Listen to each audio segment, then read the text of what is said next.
Mahigit isang buwan mula nang magsimula ang national campaign sa Pilipinas. Kanya-kanya na ang mga kandidato sa pagbisita sa iba't ibang dako ng bansa. Kahapon April 1, bumisita sa lungsod ng Baguio ang senatorial aspirant na si Panfilo Ping Lacson. Dito, nakipagpulong siya kasamang iba't ibang tumatakbong lokal na kandidato at mga eksperto para pag-usapan ang ilang malalaking issue sa Pilipinas. Isa na rito ay kung dapat pang ipagpatuloy ang programang Ayuda sa Kapos Angkita Program o AKAP. Walang batas na nagko-cover. So ano pinagbabasehan nila kung sino yung magiging beneficiary? Yung 4Ps kasi, may, sabi ko kanina, time-bound, di ba? Kasama nutrition ng mga bata, kasama pag-aaral ng mga anak, kasama livelihood ng pamilya. Eh pagka pinag-usapan natin yung ibang klase ng ayuda. Like tupad? Yeah, kung walang basihan, kung walang datos na pinanggagalingan, saan manggagaling yung magiging beneficiaries? Magiging dole out lang yan. Walang purpose. Wala siyang end result. Walang end state. Ayon sa dating senador, mas mabuti na ilagay na lang ang budget ng AKAP sa 4Ps.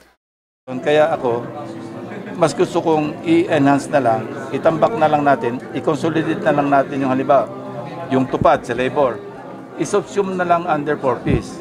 Halimbawa, yung MAIP na medical, meron na rin nutrition nga ng mga bata, di ba?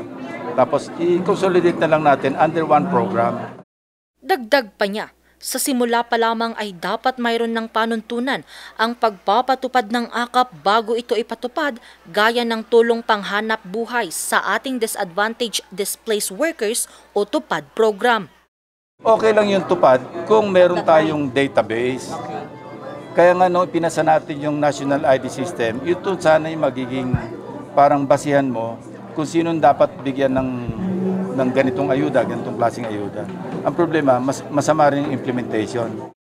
Pero dahil sa mga di umano'y anomalyang bumabalot sa nasabing programa, nananawagan ang ilang grupo na ipatigil ang implementasyon nito.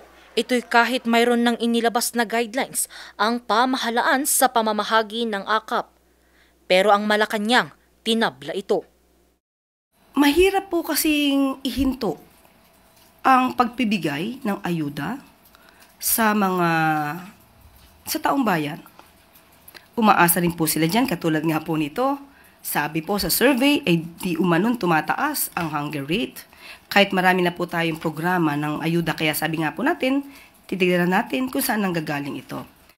Kasama rin sa guidelines ang pagsasapubliko sa mga pangalan ng mga individual na nakatanggap at makikita ito sa website ng ahensya.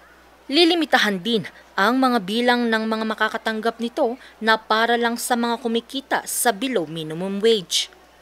Sa ganitong paraan daw, tanging ang mga talagang nangangailangan lang ang mabibigyan ng ayuda. Angel Arquero, RNG News.